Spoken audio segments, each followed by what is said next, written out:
शिवजन्मोत्सव सोहळा मान्यवरांची उपस्थिती। हिंदवी स्वराज्य संस्थापक छत्रपती शिवाजी महाराज यांच्या जयंतीनिमित्त बहादूरवाडी येथे उद्या दिनांक 19 फेब्रुवारी 2026 रोजी शिवजन्मोत्सव सोहळ्याचे आयोजन करण्यात आलेले आहे।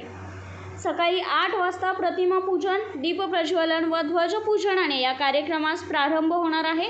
मंडळ अधिकारी अर्चना पाटील स्वागत व प्रास्ताविक करणार आहेत। या सोहळ्यास इस्लामपूरचे नायब तहसीलदार माननीय श्री दत्तात्रय उगले प्रमुख पाहुणे म्हणून उपस्थित असणार।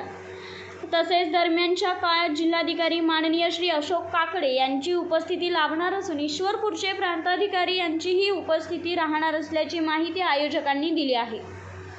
जिल्हा परिषद सदस्य माननीय सौ देविका भोजराज राजे घोरपडे व वाळवा तालुका पंचायत समिती सदस्य माननीय सौ हर्षाली मयूर उर्फ धैर्यशील पाटील यांचा यावेळी सत्कार करण्यात येणार आहे। या कार्यक्रमाच्या नियोजनाची पाहणी करण्यासाठी वाळवा तहसीलदार सौ सारिका रासकर मॅडम यांनी बहादूरवाडी येथे येऊन प्रत्यक्ष भेट दिली। त्यांनी कार्यक्रम स्थळाची पाहणी करून आवश्यक सूचना दिल्या आहेत। तसेच गावकऱ्यांना उद्याच्या शिवजयंती कार्यक्रमास मोठ्या संख्येने उपस्थित राहण्याचं आवाहन देखील केलं आहे। बहादूरगडाविषयी माहिती लोकनियुक्त सरपंच माननीय श्री अंकुश कुरणे देणार असून मान्यवरांचे मार्गदर्शन होणार आहे। कुमार ऋषभ वारे व कुमार अर्थ अडसूळ यांच्याकडून पोवाडा सादर करण्यात आहे। तसेच सापा विद्यालय ढवळी येथील माननीय श्री अशोक पाटील प्रमुख वक्ते म्हणून मार्गदर्शन करणार आहेत।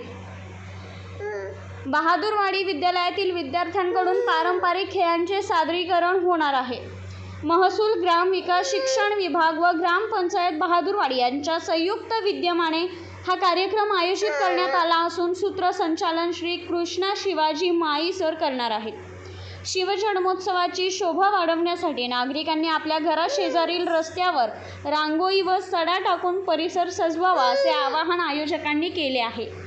उद्या 19 फेब्रुवारी शिवजयंतीनिमित्त आपल्या जिल्ह्याचे आदरणीय जिल्हाधिकारी अशोकजी काकडे सर यांच्या मार्गदर्शनाखाली आणि सूचनेनुसार आपण बहादूरगड या किल्ल्यावर किल्ले महोत्सव साजरा करत आहोत। यामध्ये विविध मर्दानी खेळ, पोवाडा, त्यानंतर शिवचरित्राचा इतिहास, त्यानंतर या किल्ल्याविषयी माहिती अशा प्रकारच्या कार्यक्रमाचं स्वरूप या ठिकाणी असणार आहे।